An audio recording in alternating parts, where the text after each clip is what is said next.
Hi, this is Frank Pallotta, Republican candidate for New Jersey's 5th Congressional District. Today I'm here in Sussex County, New Jersey, making for what is many an annual trek here to the Space Farm Zoo and Museum. Today I'm here with Parker and Jill Space, who along with their family own and operate Space Farm Zoo and Museum. Parker, thank you for having me. How long has Space Farms been in operation? Since 1927. This would be our 93rd year this year if Governor Murphy ever lets us open up. And, you know, it's a shame. It's my grandfather started, my grandmother, my dad's 91, works here. You know, he's still here every single day. It's my wife and I and my son, you know, run it now. And it's made a huge impact when you're only open 7 months out of the year. Mm-hmm. And this is our busy season with school kids and camp groups will be coming before too long.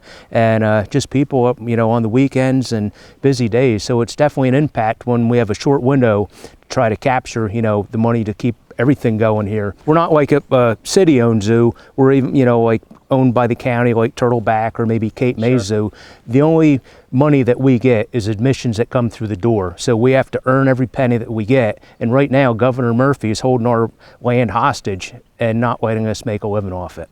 So now we're almost in mid-May. Have you been open one day at all this year? No, we would opened up March 28th, and so it's been a big hit so far through April. Now we're going into May, and I don't know what we're going to do. You know, we need a light at the end of the tunnel.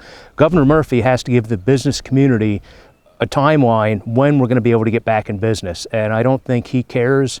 And there's so many people's lives are just in limbo right now, not knowing what their future is going to be. Well, it looks like almost the first full third of your season is gone. It is. Without a light at the end of the tunnel, as you said. And it's money that we're never going to make back. And like you said, it's a big operation. You know, we have 500 wild animals, also a farming operation where we grow hay and crops. And, you know, we have about 20 employees at the height of the summer. So it's a big operation, and it takes a lot of revenue to keep things going. And like I said, if we can't get the doors open, or even if we open, you know, in July, that window is going to be so tight. You know, Governor Murphy's going to be putting a 93-year-old business out of business. So the first part of your season, I would imagine, are a lot of school trips. School trips. So the schools being closed have also affected the space farms. Yeah, it's a huge impact. And another part of it too, just besides the school trips, is we sell so many seasons passes. People buy seasons passes as double admission. They buy it when we first open, and then they can come all year long. Now, if we have such a short season, that's going to, you know, put a big hamper on that, because nobody's going to come with a seasons pass if we're only open for a month or two. You can practice some pretty safe, large social distancing here. Is there a reason that that's not even being considered by the Murphy administration? You know what it is that, you know, a lot of the big department box stores, I guess you would call them, and I won't name any by name, but my wife and I have been to a couple in the last few weeks, and it's so scary when you walk in there. There's just people crammed on top of each other. The zoo's a 100-acre complex. You know, you could easily social distance at 30 feet apart or more. We've taken all our safety precautions. We put plexiglass up around the cash register. We ordered 1,000 bottles of Perel to hand out to every single family that comes through the door. You know, the museum complex and different sections of the zoo, you know, it was all directional, so people won't be walking past each other. And a lot of people think that, you know, with Murphy saying essential businesses, non-essential business, in my opinion, every business is essential, especially if you're the business owner and your employees are relying on you to make a living. Every business is essential. Give us a chance to operate. We'll follow the guidelines, but give everybody a chance to survive. Right now, he's picking and choosing. You can survive, you're not going to make it. And it's a darn shame here what's happened in the state of New Jersey. I see a lot of open space here and a lot of empty tables. I know it's not cheap to feed all the animals that you have here. How are you guys dealing with feeding these animals? It's tough to manage right now. Like I said, the only money that we get is admissions that come through the door. Unlike a lot of big zoos, you know, they're supported by the government, and we're totally self-funded. And you know, it's definitely times are getting hard. We have 500 animals altogether, and a lot of the big carnivorous animals eat huge amounts of feed.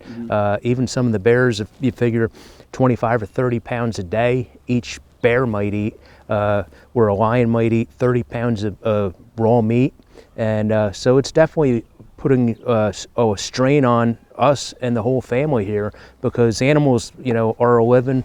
We take great care of them. And besides just feeding the animals, there's so many other things that go into it. You're adding, minerals and vitamins, monthly wormings, vet checks.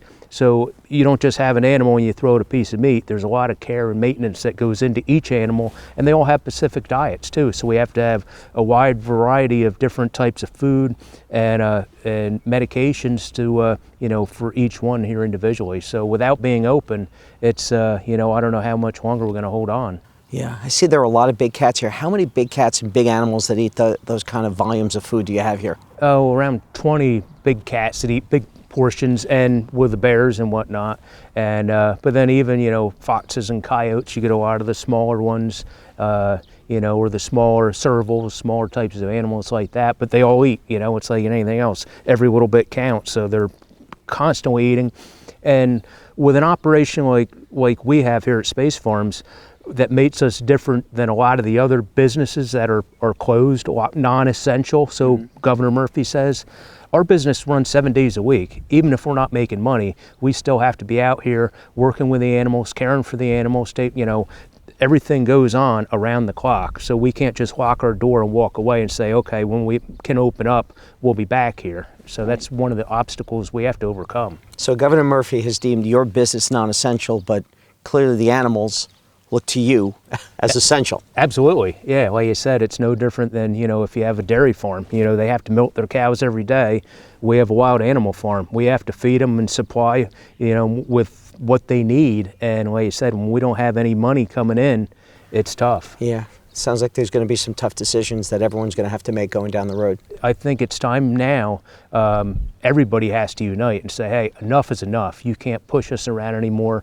Our businesses have to open up now to be able to survive, or Governor Murphy, you're going to be putting them out of business. Thank you, Assemblyman Space. And Governor Murphy, it's time to open up businesses like Space Farms for the employees and for their families who depend on these farms and these businesses being opened to take care of themselves, and for the animals and their safety and their well-being.